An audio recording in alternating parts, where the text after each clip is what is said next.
तो पार्ट 1 में हमने ब्रेस्ट के ट्यूमर किए थे, बेनाइन वाले, फाइब्रोएडिनोमा और फाइलॉइड। तो आज की वीडियो में बेसिकली हम लोग अगला पार्ट करने वाले हैं, जो इसके हमारे इन्वेसिव और डक्टल वाले हैं, और पेजिट डिसीज ऑफ निप्पल को हम डिटेल में करने वाले हैं। और इसके अलावा हम प्रोग्नोस्टिक फैक्टर्स करने वाले हैं, जो मॉलिक्यूलर क्लासिफिकेशन है, ल्यूमिनल ए, ल्यूमिनल बी टाइप, क्योंकि इस पर काफ़ी ज़्यादा क्वेश्चन आते हैं। तो सबसे पहले हम देखते हैं जो हमने पिछली वीडियो में किया था, उसको जल्दी से ओवरव्यू ले लेते हैं। फाइब्रोएडिनोमा और फाइलॉइड, ये हमारे टाइप 1 और टाइप 2 है। दो टाइप्स हैं, मतलब टाइप 1 टाइप 2 नहीं कह सकते हम, दो टाइप्स है बेनाइन ब्रेस्ट ट्यूमर की, ठीक है। तो इसको डिटेल में मैंने फर्स्ट वीडियो में बताया है, अभी मैं सिर्फ ओवरव्यू दूंगी। फाइब्रोएडिनोमा हमारा क्या है, बेसिकली यंगर्स में होता है 15 to 30 में, ये 30 to 70 में।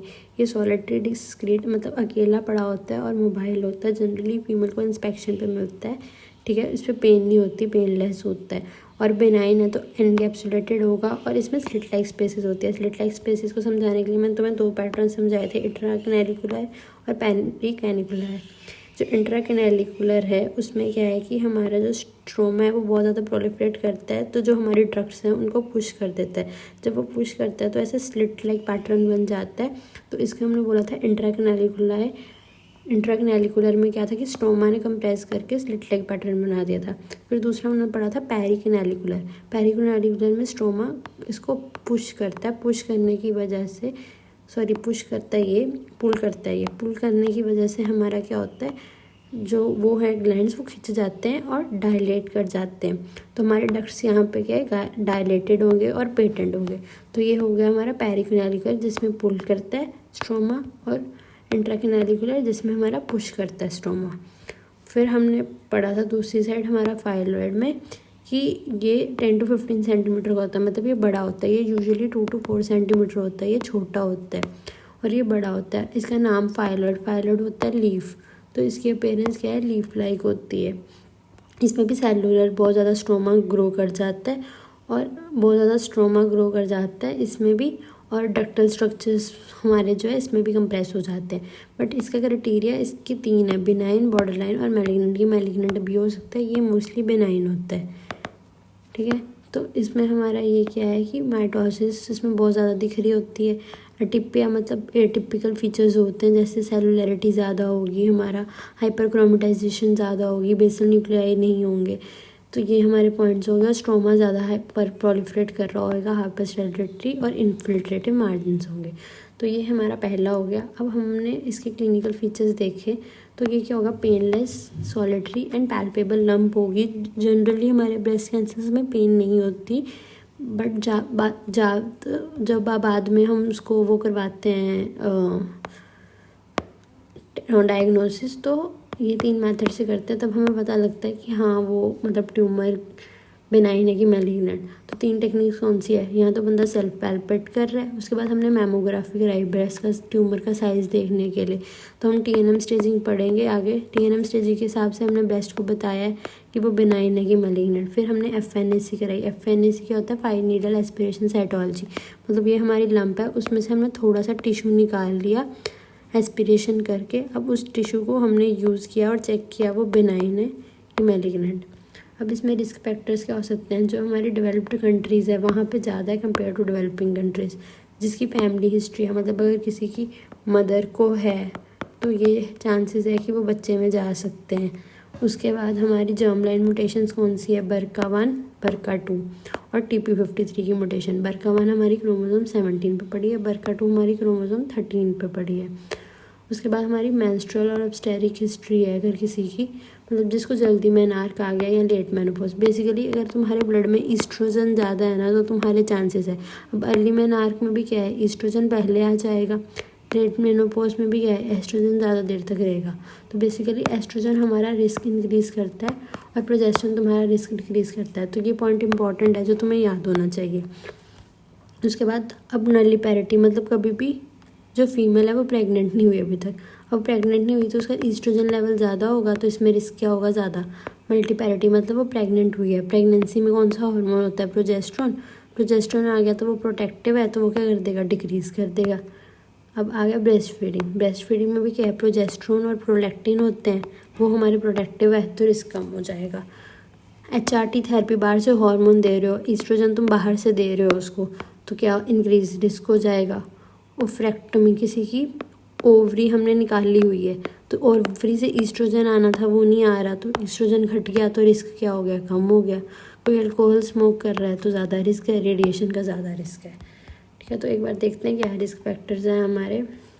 डेवलप्ड कंट्रीज़ में ज़्यादा है family history, BRCA1 BRCA2 genes, TP53 gene. Oestrogen हमारा रिस्क इंक्रीज़ कर रहा है, प्रोजेस्टेरोन हमारा रिस्क डिक्रीज़ करता है, नलिपैरिटी इंक्रीज़ करती है, मल्टीपैरिटी कम करती है और ब्रेस्ट फीडिंग भी कम करती है। स्मोकिंग वगैरह से इंक्रीज़ होता है, रेडिएशन से भी इंक्रीज़ होता है।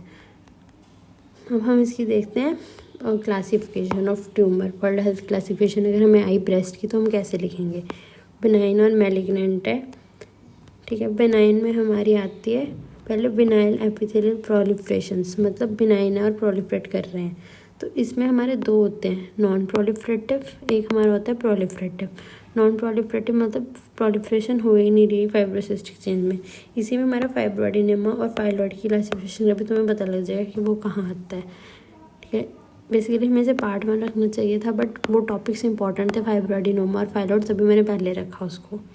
ठीक है, अब इसमें देखो नॉन प्रोलिफरेटिव फाइब्रोसिस्टिक चेंज मतलब प्रोलिफरेशन नहीं हो रही, फिर प्रोलिफरेशन हो रही है but without atypia, with atypia. तो हमारी बिनाइन एपिथेलियल प्रोलिफरेशन, मतलब पहले हमने एपिथेलियल की बात करनी है। नॉन प्रोलिफरेटिव मतलब वो प्रोलिफरेट ही नहीं हो रहा, फिर प्रोलिफरेटिव, प्रोलिफरेट हो रहा है विदाउट अ टिपिया, एंड देन हमारा विद अ टिपिया। ठीक है, ये हमारी पहली होगी। दूसरी है हमारी एडिनोसिस एंड बिनाइन स्क्लेरोसिंग लीजन। पहली हमारी थी एपिथेलियल लीजन, जिसमें हमने नॉन प्रोलिफरेटिव प्रोलिफरेटिव करा। नॉन प्रोलिफरेटिव ऐसे, प्रोलिफरेटिव में विद अ टिपिया, विदाउट अ टिपिया। ठीक है, हमने ये करा। अब दूसरी हमारी है बिनाइन एंड स्क्लेरोसिंग। अब इसमें याद करो स्क्लेरोसिंग एडिनोसिस, एडिनोसिस और स्क्लेरोसिंग याद रखोगे ना, स्क्लेरोसिंग एडिनोसिस, फिर एपोक्राइन एडोनीमा, मतलब ग्लैंड्स का हमारा एडोनीमा हुआ है, एडिनोमा हुआ है, और फिर हमारा आ गया रेडियल स्कार। तो basic sclerosing adenosis, apocrine adenoma और रेडियल स्कार। फिर हमारे बिनाइन ट्यूमर्स में एपिथेलियल के कौन से आगे, फाइब्रोमा एडिनोमा और फाइब्रो एपिथेलियल जो हमने पढ़े हैं, फाइब्रो एडिनोमा और फाइलॉइड, ये तो इम्पोर्टेंट है ही। ठीक है, मेसेनकाइमल में श्वानोमा, लाइपोमा। ठीक है, ये हमारे बिनाइन आ गए। तो एक बार बिनाइन रिवाइज करते हैं, हमारे बिनाइन ट्यूमर कौन कौन से हैं। सबसे पहले हमारा बिनाइन आ गए एपिथेलियल। बिनाइन एपिथेलियल में हमारे क्या क्या है, इसको अलग देखो। बिनाइन एपिथेलियल सबसे पहले हमारे आगे नॉन प्रोलिफरेटिव, फिर प्रोलिफरेटिव। प्रोलिफरेटिव में विदाउट अ टिपिया, विद अ टिपिया। ठीक है, उसके बाद हमने दूसरे नंबर पे किया था एडिनोसिस एंड स्क्लेरोसिस। एडिनोसिस में हमने किया स्क्लेरोसिंग एडिनोसिस, फिर एपोक्राइन एडिनोमा। ठीक है, उसके बाद हमने किया रेडियल स्कार। फिर हमने अगले क्या किए थे, बिनाइन वाले एपिथेलियल, वो है पेपिलोमा और एडिनोमा, और फाइब्रो एपिथेलियल में फाइब्रो एडिनोमा और फाइलॉइड एडिनोमा। ठीक है, ये चीज़ होगी। अब मैलिग्नेंट हमारे कौन से हैं, मैलिग्नेंट में भी दो है, या तो अभी वो नॉन इन्वेजिव है, इन्वेड नहीं किए, फिर दूसरा इन्वेजिव। नॉन इन्वेजिव में ductal carcinoma in situ, lobular carcinoma in situ. ठीक है, उसके बाद हमारा इन्वेजिव में invasive carcinoma mucinous tubular cribriform papillary, और फिर मेसेनकाइमल, फिर हेमाटोलॉजिकल में बी और टी सेल। तो ये हमारी मोटी मोटी क्लासिफिकेशन होगी। हमने रिस्क फैक्टर्स इसके कर लिए कौन से हैं, तो ये एक बार दोबारा देखो। बिनाइन में हमारे नॉन प्रोलिफरेटिव, प्रोलिफरेटिव, प्रोलिफरेटिव में without atypia, with atypia. Adenosis और स्क्लेरोसिंग में स्क्लेरोसिंग एडिनोसिस, एपोक्राइन एडिनोमा और रेडियल स्कार। बिनाइन एपिथेलियल में पेपिलोमा एडिनोमा। फाइब्रो एपिथेलियल में फाइब्रो एडिनोमा, फाइलॉइड ट्यूमर्स, फिर ductal carcinoma in situ, lobular carcinoma in situ. Invasive में हमारे आगे invasive carcinoma, otherwise non specified भी आ जाता है, invasive lobular mucinous tubular cribriform papillary. ये हमारे सारे आ गए, और ब्लड में बी सेल टी सेल का आ गया। अब बात करें इसकी पैथोजेनेसिस की, हो क्यों रहा है। एक तो है स्पोरेडिक, मतलब एकदम से रैंडम म्यूटेशंस हुई। म्यूटेशन होने की वजह से ग्रोथ फैक्टर हमारे इंक्रीज़ करके मेन हमने याद क्या रखना था, एस्ट्रोजन ज़्यादा हुआ, ग्रोथ फैक्टर्स ज़्यादा हुए, जिससे हमारे डक्टल सेल्स को सिग्नल्स मिले कि हाँ तुम ग्रोथ फैक्टर्स आ गए, तुम ग्रोथ करो। तो डक्टल सेल्स हाइपरप्लेजिया हो जाएगा, ठीक है। और इसमें हमारी जीन कौन सी इन्वॉल्व है, पिक3 कार्सिनोमा जीन, ठीक है। BRCA1 दूसरी हमारी क्या है, फैमिलाइल मतलब ब्रेस्ट हिस्ट्री है फैमिली की, उसमें हमारी जीन्स कौन सी है, BRCA1, BRCA2, HER2, TP53। Important है, ये तुम्हें याद होनी चाहिए, BRCA1, BRCA2, ठीक है, फिर HER2 और फिर हमारी क्या है TP53, ये हमारी जीन्स होगी। अब इसकी अगर टाइप्स की बात करें तो ductal carcinoma in situ, invasive ductal carcinoma और invasive lobular carcinoma. Ductal carcinoma in situ, interductal carcinoma और इंटरलोबुलर कार्सिनोमा बाद में करेंगे। उससे पहले सबसे इंपॉर्टेंट पॉइंट इसका मॉलिक्यूलर क्लासिफिकेशन, जिस पर आपको यूनिवर्सिटी में नोट आ जाता है। तो बेसिकली इसको समझने के लिए तुम ये समझो कि हमारी जो हमने ब्रेस्ट में कैंसर्स करे हैं ना, उस कैंसर की रीजंस है, एक तो तुम्हें मैंने बता दिया है एस्ट्रोजन और प्रोजेस्टेरॉन वाला, ठीक है। एक होता है हमारा इसके अलावा HER2 जीन्स, अगर इसकी म्यूटेशन है तो हमें ब्रेस्ट कैंसर हो जाता है, ठीक है। तो अब इस बेसिस पे हमने 4 टाइप्स में बांटा है, ल्यूमिनल ए, ल्यूमिनल बी, HER2 पॉजिटिव और ट्रिपल नेगेटिव। मतलब ना वो ल्यूमिनल ए है, ना वो ल्यूमिनल बी है, ना वो HER2 है, वो ट्रिपल नेगेटिव है। तो इसको समझने के लिए पहले ये समझो, जो ल्यूमिनल ए है वो एस्ट्रोजन, प्रोजेस्टेरॉन, इन दोनों के रिसेप्टर के ख़राब होने की वजह से या कोई म्यूटेशन की वजह से हुआ है। तो इसका प्रोग्नोसिस अच्छा होगा कंपैरेटिवली, क्यों, क्योंकि हमें इसका कॉज पता है कि इसके ख़राब होने की वजह से हुआ है। तो हम ड्रग्स देंगे, दवाइयाँ देंगे, थेरेपी देंगे, इस रिसेप्टर के लिए देंगे, ठीक है। तो ये HER2 के लिए नेगेटिव होगा, ठीक है, और ल्यूमिनल ए के लिए पॉजिटिव है, तो ऐसे इसलिए हमने इसकी दवाई दे दी। अब ल्यूमिनल बी वाला ये थोड़ा ख़राब है, ये ER2 PR2 के लिए भी पॉजिटिव है, HER2 के लिए भी पॉजिटिव है, तो हमें इसके लिए भी थेरेपी देनी पड़ेगी, इसके लिए भी थेरेपी देनी पड़ेगी। तो इसका प्रोग्नोसिस थोड़ा सा गंदा हुआ इसके कंपैरिजन में, इसका एक्सीलेंट प्रोग्नोसिस कह लो, इसका गुड प्रोग्नोसिस कह लो। और बेसल जो ट्रिपल नेगेटिव है वो इसके भी नेगेटिव है, इसके भी नेगेटिव है, मतलब कोई तीसरा कॉज है जिसकी वजह से ब्रेस्ट कैंसर हुआ है, बट हमें वो कॉज ही नहीं पता। अब तुम ये सोचो, हमें कॉज ही नहीं पता तो दवाई कहाँ से दोगे। तो ER2 PR2 भी नेगेटिव, HER2 भी नेगेटिव, तो इसका प्रोग्नोसिस वर्स्ट होगा। क्यों वर्स्ट है, क्योंकि हमें इसका कॉज ही नहीं पता, रटो मत, ठीक है। अब आ गया HER2 पॉजिटिव, इसके नाम पे ही पता लग रहा है HER2 पॉजिटिव, तो HER2 के लिए थेरेपी हम देंगे, इसका भी प्रोग्नोसिस कंपेरेटिवली अच्छा होगा, ठीक है। तो अब इसकी यहाँ से टाइप देखो, ल्यूमिनल ए, ल्यूमिनल बी, HER2 और ट्रिपल नेगेटिव।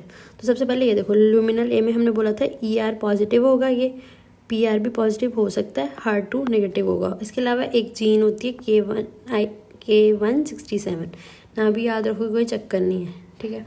उसके बाद हमारा ER के लिए पॉजिटिव है, PR के लिए भी पॉजिटिव हो सकता है, HER2 के लिए नेगेटिव होगा, इसलिए इसका प्रोग्नोसिस हमने क्या करा था, अच्छा किया था, गुड प्रोग्नोसिस किया था या एक्सीलेंट प्रोग्नोसिस किया था। और इसका रिलैप्स नहीं होता क्योंकि हम एस्ट्रोजन और प्रोजेस्टेरॉन वाली दवाइयाँ दे देंगे, ठीक है। तो तुम्हारी ये चीज़ होगी। उसके बाद अगला ये चीज़ होगी, सॉरी, अगला आ गया हमारा ल्यूमिनल हमने बोला था HER2 के लिए पॉजिटिव हो सकता है और ER PR के लिए भी पॉजिटिव होगा। तो ये ER PR के लिए भी पॉजिटिव है, HER2 के लिए भी पॉजिटिव है, तो इन तीनों के लिए पॉजिटिव आ गया।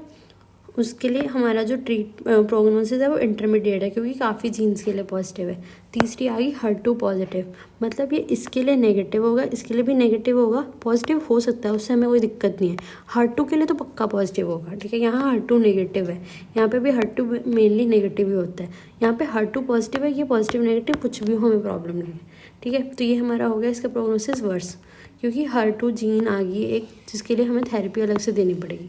अब आ गया ER PR HER2 तीनों ही नेगेटिव, हमें कॉज ही नहीं पता, तो इसका प्रोग्नोसिस क्या होगा, वर्स्ट, सबसे बेकार है ये, ठीक है, क्योंकि हमें इसका कॉज ही नहीं पता। तो ये तुम्हारे हो गए ER positive, HER2 negative, ER PR तीनों पॉजिटिव, इसमें HER2 पॉजिटिव होना चाहिए, बाकी से हमें मतलब नहीं, ER PR HER2 तीनों ही नेगेटिव। अब ये हमारा आ गया ग्रेड 1, ग्रेड 2, ग्रेड 3, ग्रेड 4। इसी वे में इसको याद करो तो इसकी अकरेंस सबसे ज़्यादा है, इसकी कम, इसकी कम, इसकी सबसे कम, ठीक है। उसके बाद ये ग्रेड 1, ग्रेड 2, ग्रेड 3, ग्रेड 4 हो गया, ये याद कर लिया तुमने। उसके बाद ये जो हमारा है ट्यूबुलर हो सकता है, म्यूसिनस हो सकता है, लोबुलर और पैपिलरी, किसी भी टाइप का हो सकता है, ट्यूबुलर, म्यूसिनल, लोबुलर और पैपिलरी। और ये क्या है हमारा इंटरडक्टल कार्सिनोमा, नॉन स्पेसिफाइड रीज़न का है, ठीक है, मतलब हमने नॉट अदरवाइज स्पेसिफाई नहीं किया हुआ। बेसिकली ये आईडीसी है, इतना याद रखो, ठीक है। ये क्या है हमारा ट्यूबुलर, म्यूसिनस, लोबुलर, कुछ भी हो सकता है, मतलब ये इतना वर्स्ट नहीं है। ये क्या है हमारा इंटरडक्टल कार्सिनोमा शुरू हो गया, डक्ट के अंदर जाके कार्सिनोमा करना शुरू हो गया, जो हमारी लेक्टिफेरस डक्ट्स आगे आएंगी उनको जाके कैंसर करने लग गया उनका, ठीक है, ये भी। और इसका तो और इसके मेडुलरी फीचर्स भी आ गए और मेटाप्लास्टिक कार्सिनोमा भी आ गया। अब इसमें हमारा जो जीन्स हैं, एस्ट्रोजन रिलेटेड जीन्स और सीके रिलेटेड जीन, ये ज़्यादा होंगी। एस्ट्रोजन वाली याद रखो, ये इंपॉर्टेंट है, ठीक है। अब प्रोलिफ्रेशन ज़्यादा हो रही है तो प्रोलिफ्रेशन रिलेटेड जीन्स भी होगी। पिक 3 के ए म्यूटेशन, मतलब पिक 3 कार्सिनोमा जीन की म्यूटेशन होगी। TP53 की म्यूटेशन होगी। तो बेसिकली मोटा मोटा ये याद रखो, TP53 नहीं होगी तो सेल प्रोलिफरेट नहीं कर पाएगा। तो TP53 की म्यूटेशन हो रही है, एस्ट्रोजन रिसेप्टर के रिलेटेड हो रही है, ठीक है। और इसमें देख लो क्या क्या लिखोगे अब तुम, एस्ट्रोजन रिलेटेड म्यूटेशन हो रही है, TP53 की म्यूटेशन हो रही है, और प्रोलिफ्रेशन रिलेटेड जीन्स की म्यूटेशन हो रही है। इसमें भी एस्ट्रोजन की प्रोलिफ्रेशन हो रही है, प्रोलिफ्रेशन रिलेटेड जीन की म्यूटेशन आ रही है, और TP53 की हो रही है। इसमें HER2 पॉजिटिव है तो HER2 लिखना नहीं भूलना है। HER2 रिलेटेड जीन्स की म्यूटेशन हो रही है और TP53 की म्यूटेशन हो रही है। पिक 3 के जीन याद होती है तो वो याद कर लो। अब इसमें हमें म्यूटेशंस के कारण ही नहीं पता, तो इसमें क्या हो सकती है, TP53 की म्यूटेशन हो सकती है। अब तुम सोच रहे होगे हमें पता है TP53 की म्यूटेशन है तो इसकी थेरेपी दे दो, नहीं, क्योंकि ये सबसे वर्स्ट प्रोग्नोसिस है, इसकी थेरेपी हमें इतनी पता ही नहीं है, ठीक है। इनमें तो बाकी जीन्स इन्वॉल्व थे ना, तो हमने इसलिए उसकी थेरेपी दे के ठीक काम चला लिया था। इसमें वही ER पॉजिटिव, बाकी उससे हमें मतलब नहीं, वो नेगेटिव हो। इसमें ER भी पॉजिटिव, हर पॉजिटिव भी हो सकता है, नहीं भी, और H इसमें तीनों पॉजिटिव है, ठीक है। और इसमें HER2 में हमें HER2 से मतलब है वो पॉजिटिव होना चाहिए, और इसमें तीनों नेगेटिव, ठीक है। मेटास्टेसिस, इसकी मेटास्टेसिस होती है बोन में, इसमें भी हो जाती है, इसमें भी हो जाती है। ये वर्ड्स क्यों है, इसकी ब्रेन में भी हो रही है और ऑर्गन्स में हो रही है। इसकी ओशियस है, बोन्स में हो रही है, बोन में हो रही है, बोन में हो रही है। विसरल और ब्रेन में मेटास्टाइज हो रहा है, इसलिए वर्स प्रोग्नोसिस है, समझो, ठीक है। थेरेपी क्या है, हार्मोनल, एस्ट्रोजन और प्रोजेस्टेरोन दे रखे हैं, उसकी थेरेपी दे दो। फिर ये भी हार्मोनल, इसमें HER2 जीन थी म्यूटेटेड तो HER2 की हमने थेरेपी देनी है, ठीक है। ये तुम्हारा टेबल हो गया। एक बार देखते हैं सारे चारों कंपैरेटिव वे में। Luminal A, luminal B, HER2 और ट्रिपल नेगेटिव। ल्यूमिनल A हमारा क्या है, 40 to 50, 20 30, 10 to 15, मतलब यहाँ से यहाँ केसेस कम होते जाएंगे। फिर हमारा ग्रेड 1 2 3 4 ऐसे ये ग्रेड है इसका। ये क्या है, ट्यूबुलर, म्यूसिनस, लोबुलर, पैपिलरी, ये इंटरडक्टल कार्सिनोम, नॉट अदरवाइज स्पेसिफाइड, ये भी नॉट अदरवाइज स्पेसिफाइड, और ये मेडुलरी फीचर्स के साथ। इसमें जीन्स कौन सी है, ER, पाइका, T53, ठीक है। और इसमें भी ER, पाइका, प्रोलिफ्रेशन वाली, और TP53। इसमें HER2 जीन हमारी ज़्यादा है, इसमें पाइका, TP53। HER2 लिखना नहीं भूलना, यहाँ पे एस्ट्रोजन, प्रोजेस्टेरोन वाली, और वही भी लिख दो, यहाँ पे भी एस्ट्रोजन, और यहाँ पे कोई भी नहीं उनमें से लिखनी, एस्ट्रोजन मत घुसाना इस साइड। यहाँ पे हमारी TP53 और पाइका। और अब इसके मार्कर्स क्या हैं, एस्ट्रोजन पॉजिटिव, बाकियों से हमें मतलब नहीं, ये तीनों पॉजिटिव, ठीक है। यहाँ पे HER2 पॉजिटिव, बाकियों से हमें मतलब नहीं, यहाँ पे तीनों नेगेटिव। ये बोन में मेटास्टाइज करता है, ये भी बोन में करता है, ये भी बोन में करता है, ये विसरल और ब्रेन दोनों में मेटास्टाइज कर जाता है। ये हार्मोनल थेरेपी को रिस्पॉन्ड करता है। ये HER2 टारगेटेड जीन, इसका हमें पता नहीं, हम कुछ भी कर रहे हैं। प्रोग्नोसिस अच्छा है, इंटरमीडिएट, वर्स और वर्स्ट, तो ये तुम्हारी वो होगी। अब हम इसके आगे देखते हैं इसके प्रोग्नोस्टिक फैक्टर्स और क्या हो सकते हैं, वो बाद में देखेंगे। अब इसकी हमने वो देखते हैं स्टेजिंग और ग्रेडिंग, कि हमने ट्यूमर को ग्रेड और स्टेज कैसे करना है, ठीक है। इसकी सबसे पहली स्टेज होती है स्टेज TIS, मतलब वो स्टेज जो पेजेड डिसीज़ ऑफ निप्पल पे आ जाती है। पेजेड डिसीज़ क्या होता है, इसके बाद हम उस पर बात करेंगे क्योंकि इस पर भी क्वेश्चन आ जाता है। उसके बाद हमारी आती है स्टेज 1 सबसे पहली, मतलब T0, N0, M0, मतलब ट्यूमर हमारा जो है लेस देन 2 सेंटीमीटर है और कोई भी नोड नहीं इन्वॉल्व और मेटास्टेसिस अभी नहीं हुई है, ठीक है। उसके बाद हमारा आता है T1 या 2 कुछ भी हो सकता है, मतलब ट्यूमर 2 और 5, तुम्हें ये याद रखनी है रेंज। इसमें हमने बात ही नहीं की क्योंकि पेजर डिसीज़ वाला है, डक्टल कार्सिनोमा इन सिटू है, मतलब अभी ये कार्सिनोमा बना ही नहीं है। इसमें ट्यूमर क्या है, हमने याद रखनी है 2 और 5, ठीक है। तो 2 और 5 याद रखो। ये वाला हमारा लेस देन 2 है और कोई भी नोड नहीं इन्वॉल्व हुई। ये हमारा 2 सेंटीमीटर से कम का है, मतलब 2 सेंटीमीटर से ज़्यादा का है और 5 सेंटीमीटर का कम है। ये 2 से कम होना चाहिए, ये 2 से 5 की रेंज में आ रहा है, तो इसमें रीजनल लिम्फ नोड्स इन्वॉल्व हो गई है। ये क्या है, 5 सेंटीमीटर से ज़्यादा हो गया, regional lymph node same side की इन्वॉल्व है। और साथ में इसकी दूसरी स्टेज में क्या है, सुप्रा क्लैविकुलर और infra clavicular lymph nodes involve है। स्टेज 4 में क्या करके, मेटास्टाइज। तो अब इसकी स्टेजिंग दोबारा देखो। स्टेजिंग इंपॉर्टेंट है ये। पहले हमने स्टेज 0 की। स्टेज 0 में हमने बोला डक्टल कार्सिनोमा इन सीटू है, पेजेट ले लो, ठीक है। फिर हमने स्टेज 1 बोली। स्टेज 1 में हमने बोला कि ट्यूमर को साइज लेस देन 2 है, यूनिट क्या है हमारा, सेंटीमीटर, लेस देन 2 सेंटीमीटर है। ट्यूमर हमारा लेस देन 2 सेंटीमीटर है स्टेज 1 में, और हमारी कोई भी लिम्फ नोड नहीं इन्वॉल्व, ठीक है। सेकेंड में हमारा ट्यूमर 2 to 5 सेंटीमीटर है और हमारी रीजनल लिम्फ नोड इन्वॉल्व है। टाइप 3 में हमारी क्या है, 5 सेंटीमीटर से ज़्यादा, दोनों टाइप्स में।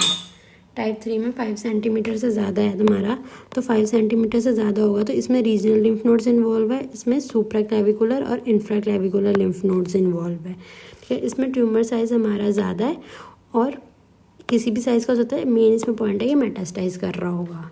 तो एक क्लास बार रिवाइज करते हैं जो हमने स्टेजिंग करी थी।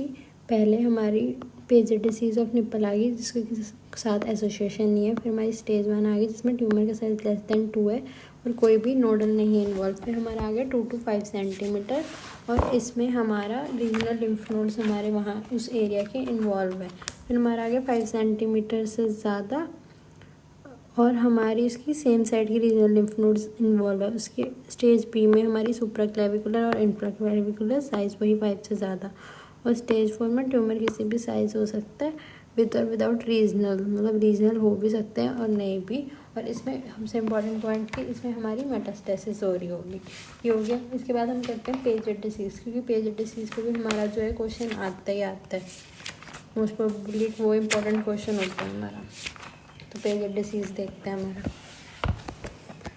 अब पेजेट डिसीज़ हमारा, इसका याद रखना कि ये हमारी एक्जिमाटॉइड लीजन है। वो क्या होता है कि वो लीजन जो हमारी काफ़ी ज़्यादा क्रस्टेड सी स्केली सी लीजन होती है, ठीक है।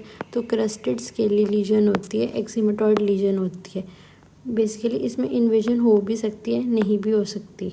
अगर तो ये इन्वेड करेगा तो एपिडर्मिस में इन्वेड करता है, तो इसलिए मैलिग्नेंट लीजन है। तो इसको एक बार पैथोजेनेसिस देखते हैं, इसमें होता क्यों और कैसे है। बेसिकली इसमें जो हमारे निप्पल है ना, बेसिकली निप्पल इफेक्ट होते हैं, वो स्केली हो जाते हैं और हमारे क्रस्टी हो जाते हैं और एक्जिमाटॉइड लीजन्स होती है, ठीक है। और मोस्टली ये हमारी फीमेल्स ब्रेस्ट में होता है, मेल्स के भी 50% केसेस है उनमें भी हो जाता है ये, ठीक है। उसके बाद हमारा क्या होता है कि पता कैसे लगता है, जो फीमेल है ना उसको एक पैल्पेबल मास दिखता है जो पेशेंट खुद नोटिस करता है। अगर तो वो पैल्पेबल मास हमारा इन्फिल्ट्रेट कर रहा है डक्ट को, 2 तरह का हो सकता है, पैल्पेबल मास दिख भी सकता है और हमें नहीं भी दिख सकता। अगर तो पैल्पेबल मास दिख रहा है तो बेसिकली वो डक्ट को इन्फ्लेट कर रहा होता है, तो इन्फिल्ट्रेटिंग डक्टल कार्सिनोमा होता है। अगर कोई भी पैल्पेबल मास नहीं दिख रहा, सिर्फ ऐसे क्रस्टीज के लिए और एक्जिमाटॉइड हो रखा है, ठीक है, तो उस टाइम पे हमारा कोई भी उसकी एसोसिएशन नहीं होती डक्टल कार्सिनोमा के साथ, तो वो डक्टल कार्सिनोमा इन सीटू होता है, ठीक है। पहले हम पैथोलॉजी समझते हैं और अभी जो मैंने बोला वो मैं तुम्हें दोबारा समझाऊंगी। बेसिकली इसकी पैथोलॉजी देखो, जो ट्यूमर सेल्स हैं अंडरलाइन डक्टल कार्सिनोमा, मतलब बंदे को डक्टल कार्सिनोमा हो रखा था, वहाँ से हमारे ट्यूमर सेल्स जो है माइग्रेट करे लेक्टिफेरस डक्ट्स तक। लेक्टिफेरस डक्ट पर माइग्रेट करके वो पहुँचे हमारे निप्पल्स तक और निप्पल्स तक पहुँच के उन्होंने स्किन लीजन्स प्रोड्यूस की। ट्यूमर सेल्स हमारे पहुँचे अंडरलाइन डक्टल कार्सिनोमा तक, डक्टल कार्सिनोमा से वो लेक्टिफेरस डक्ट पे पहुँचे और वहाँ से वो निप्पल पे पहुँच के उन्होंने स्किन लीजन्स प्रोड्यूस की, ठीक है। अब डक्टल कार्सिनोमा में थे, वो लेक्टिफेरस डक्ट में आए, वहाँ से वो निप्पल्स में गए और उन्होंने लीजन्स प्रोड्यूस की। लीजन क्या की, स्केली, एक्जिमाटॉइड, क्रस्टी और एक्जिमाटॉइड लीजन, ये उसने लीजन प्रोड्यूस की, ठीक है। अब 2 केसेस हो सकते हैं जो मैं पहले बता रही थी, पैल्पेबल मास मिल सकता है और नॉट पैल्पेबल। अगर तो पैल्पेबल मास मिल रहा है तुम्हें, तो पैल्पेबल मास अगर मिल रहा है तो वो इन्वेजिव डक्टल कार्सिनोमा के साथ एसोसिएटेड होगा। अगर नहीं मिल रहा तो डक्टल कार्सिनोमा इन सीटू होगा तुम्हारा। तो ये पॉइंट है एक, तो तुमने याद रखना है, ठीक है। अब इसकी पैथोजेनेसिस हमने बात कर ली कि डक्टल कार्सिनोमा होता है, वो इन्वेड करता है लैक्टिफेरस डक्ट पे और विदाउट जो हमारी बेसमेंट मेम्ब्रेन है उसको ब्रीच नहीं करता और हमारा बाहर तक आ जाता है, तो एपिडर्मिस ऑफ लीजन तक और लीजन कर देता है। तो ये हमारा हो गया। अगर हम बात करें इसकी, हमें ग्रॉस कैसे दिखेगी, सेम वही जो मैंने बात की थी, आपको क्रस्टेड लीजन्स दिख रही होंगी और हमें स्केली दिख रहा होगा, अल्सरेटेड हुआ होगा। हिस्टोलॉजिकली क्या है, हमारे हाइपरक्रोमैटिक न्यूक्लियाई दिख रहे होंगे, मतलब जो हमारे न्यूक्लियाई है वो काफ़ी ज़्यादा हाइपरक्रोमैटिक, काफ़ी ज़्यादा ग्रो कर रहे होंगे। और हमारी जो साइटोप्लाज्मिक हेलो दिख रही होगी, साइटोप्लाज्म में हेलो दिख रही है जिसे हमने स्टेन करना है म्यूकरामीन स्टेन से, ठीक है। तो ये हमारे इसके कुछ पॉइंट्स हो गए। और इसमें हमारा ट्यूमर मार्कर कौन सा है, CK7 और HER2। तो ये हमारे पेजेट के पॉइंट हो गए जो हमें इम्पोर्टेंट है, जो हमें आने चाहिए, ठीक है। इसके अलावा हमारे ग्रेडिंग होती है, उस पर क्वेश्चन नहीं आता, उसकी ट्यूबुलर फॉर्मेशन, माइटोटिक काउंट वगैरह वो कैसे कर सकते हैं। एंड एक हमारा होता है डक्टल कार्सिनोमा इन सिटू, लोबुलर कार्सिनोमा इन सिटू और इनवेजिव लोबुलर कार्सिनोमा। इस पर भी इतने क्वेश्चन नहीं होते, बट आप ये डायग्राम देख लो, जो डक्टल कार्सिनोमा इन सिटू है, यहाँ वो सॉलिडोस होता है, यहाँ वो कोमिडोस होता है, या पेपिलरी टाइप का क्रिब्रिफॉर्म, और ये लोबुलर, मतलब ऐसे सॉलिड की शेप में ट्यूमर अरेंज हुए होंगे। कोमिडो में सेंटर में नेक्रोसिस हो रखी है, हाइलैंड डिपॉजिट्स है उसके अलावा, और साइड पे हमारे ट्यूमर सेल्स अरेंज है। यहाँ पे ट्यूमर हमारे पेपिला की शेप में अरेंज है। क्रिब्रिफॉर्म मतलब सीव लाइक छन्नी की तरह अरेंज है। तो ये हमारे डक्टल कार्सिनोमा इन सिटू के पॉइंट्स हो गए। लोबुलर कार्सिनोमा में हमारा लूजली ऐसे अरेंज्ड है ट्यूमर सेल्स हमारे, ठीक है। अब इंडक्टल कार्सिनोमा और इंट्रालोबुलर, बस वो डक्ट्स जो हैं, जो डक्टल के सेल्स हैं, वो हमारे स्ट्रोमा में भी आ गए हैं और स्ट्रोमा में इन्वेट कर चुके हैं। ये मैं सिर्फ ओवरव्यू दे रही हूँ, इसकी डिटेल वीडियो अलग से बना दूँगी अगर चाहिए तो। वैसे इस पर इतना क्वेश्चन नहीं आता यूनिवर्सिटी लेवल पे। फिर हम आ गए invasive lobular carcinoma. Invasive lobular में हमारे यहाँ पे तुम्हें ये अपीयरेंस दिखेगी इंडियन फाइल पैटर्न, मतलब जो ट्यूमर सेल्स है ना वो एक के पीछे एक ऐसे अरेंज है लाइन में, तो इसे हम बोलते हैं इंडियन फाइल पैटर्न, मतलब सिंगली और वो लीनियरली अरेंज है हमारे सारे ट्यूमर्स टारगेट लाइक पैटर्न में या इंडियन फाइल पैटर्न। तो ये हमारा वो हो गया। तो जो ब्रेस्ट का थोड़ा सा ओवरव्यू लेते हैं, इसमें सबसे इंपॉर्टेंट है फाइब्रोएडिनोमा और फाइलॉइड, जिस पे क्वेश्चन आता है। जो हमारे बेनाइन ट्यूमर्स है, फाइलॉइड को हम सिस्टोसार्कोमा भी कहते हैं, ठीक है। तो बेसिकली ये हमारा वो हो गया। इसका हमने डायग्नोसिस का क्राइटेरिया करा था बेनाइन, बॉर्डर लाइन, और इसकी 3 टाइप्स हमने की थी। उसके बाद हमने ये क्लासिफिकेशन की विदाउट अ टिप या विद अ टिप, और ये कैसे होता है, रिस्क फैक्टर्स की हमने बात करी। डक्टल कार्सिनोमा इन सिटू की हमने अलग अलग वो देखी कौन कौन सी टाइप्स होती है। पेजेड डिसीज़ देखा, पेजेड डिसीज़ में हमने याद रखना है हमारी स्केली एक्सीमेटॉइड लीजन होती है, जो हमारी इन्वेजिव भी हो सकती है, नॉन इन्वेजिव भी हो सकती है। अगर तो पैल्पेबल मास है तो इन्वेजिव होगी, अगर पैल्पेबल मास नहीं है तो नॉन इन्वेजिव होगी। डक्टल कार्सिनोमा है इन्वेजिव या नॉन इन्वेजिव, उससे वो लैक्टिफेरस डक्ट तक आती है, बेसमेंट मेम्ब्रेन ब्रीच नहीं हुई, ठीक है, मैलिग्नेंट नहीं है, इसलिए वो निप्पल तक पहुंची और स्किन लीजन उसने प्रोड्यूस की। इसका पोटेंशियल होता है कि ये मैलिग्नेंट बन सकती है अगर इसने बेसमेंट मेम्ब्रेन को ब्रीच कर दिया। और हमें हिस्टोलॉजिकली कैसे दिखती है कि हाइपरक्रोमैटिक न्यूक्लियाई होते हैं इसके, जो म्यूकरमिन स्टेन पे स्टेन हो जाते हैं, और एंडो कार्सिनोमा टाइप सेल्स होते हैं इसमें, और इसमें जो ट्यूमर सेल्स हैं हमारा वो है CK7। तो ये हमारा हो गया। उसके बाद हमारी आ गई मॉलिक्यूलर क्लासिफिकेशन, उसमें हमने ल्यूमिनल टाइप A और ल्यूमिनल टाइप B का करना है, टाइप A और टाइप B और HER2। इसमें हमने किया था ER2 PR2 positive HER2 negative, इसमें HER2 पॉजिटिव और ये तीनों पॉजिटिव थे। HER2 में मेन इंपॉर्टेंट था HER2 पॉजिटिव, ठीक है। इसमें ट्रिपल नेगेटिव, इसमें बोनी लीजन और इसमें विजरल और ब्रेन की, ठीक है। ये चीज़ हमारी होगी, ये हमने कर लिया था। इसके अलावा प्रोग्नोस्टिक फैक्टर्स और क्या हो सकते हैं, कुछ ऐसे प्री मैलिग्नेंट लीजन्स होते हैं जो बाद में मैलिग्नेंट में चेंज हो सकते हैं, जैसे फाइब्रोएडिनोमा बिनाइन है ना, पर ये चेंज हो सकता है मैलिग्नेंट में। एटिपिकल डक्टल हाइपरप्लेजिया ये भी चेंज हो सकता है।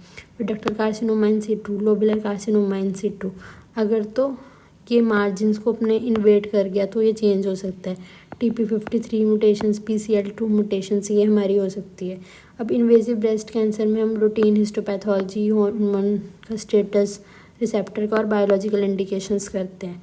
तो ये तुम्हारा वो हो गया। ग्रेडिंग हमारी ब्लूम रिचर्डसन होती है, ये इस वीडियो में नहीं बता रही, ये इतना इंपॉर्टेंट नहीं है क्योंकि, तो ये तुम्हारा ब्रेस्ट का हो गया ट्यूमर सारे। उसके बाद इसकी बेनाइन एपिथेलियल लीजन्स होती है 3, fibrocystic lesions, non proliferative fibrocystic, proliferation without atypia, with atypia. इसकी डिटेल भी अगली किसी वीडियो में करेंगे क्योंकि इस पर क्वेश्चन नहीं आता। तो ये ब्रेस्ट वाला जो इंपॉर्टेंट टॉपिक्स हैं उस पर वो कवर हो गए।